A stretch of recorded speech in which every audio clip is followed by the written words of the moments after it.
Every year, millions of people from all over the world gather around the shrine of the third Shia Imam. The number of the participants last year was over 20 million people. 20 million people walking over 100 kilometers in the unbearable coldness of the desert. Children, women, the elderly, and even the disabled ones. There must be a mystery behind this enthusiasm. Who is the one whose shrine is so loved after 1,400 years?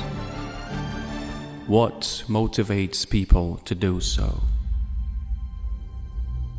The situation in the Islamic world was such that the wrong, in an Islamic disguise, was ruling over the country and the people. There has always been right and wrong, but you see wars when the wrong wants the right to conform. Now this has happened and the right needs to make a decision.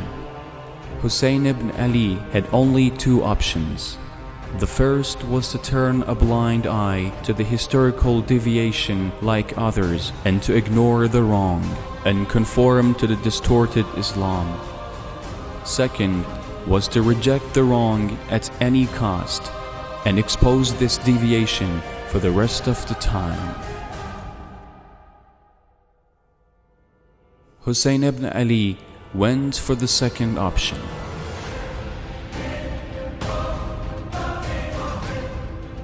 He takes his family with him. Therefore, a great sacrifice is on the way. The morning of the promised day, the wrong with hundreds of warriors stands in front of the right, with an army of less than 100. He and his followers sacrificed all they had to expose the brutality of the wrong Islam. From the moment that the war began, every second, the wrong Islam was exposed and the right Islam was revealed.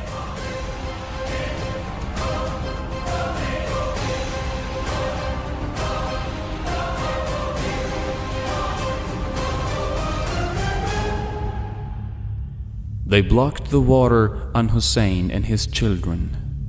When he asked for water for his 6-month-old infant, they responded with a sharp arrow. He asked them for a prayer's break. They attacked his warriors while praying. The water bearer of his army was thirsty until the last moment. He sent his own son before others for fighting. His companions and fighters were killed one by one until Hussein was left alone. His oppressed voice has echoed throughout history when he called, "Is there anyone to help me? Is there anyone to help me?" And now it was the time to sacrifice himself for the sake of freedom from oppression. After him, calamities did not stop. They burned the tents and imprisoned the survivors. This was just a portion of what Hussein, Imam Hussain, had to bear to reveal the truth and astonished the world.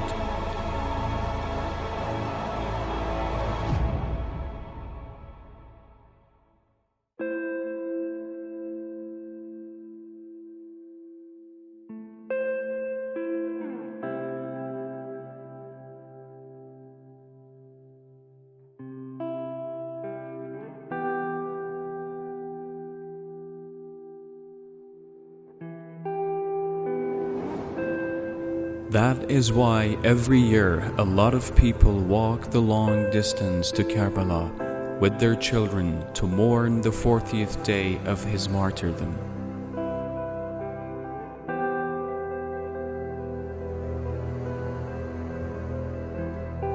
And that was what Hussein went through in order to revive the truth. Had this not happened, history would have lost the last path to salvation.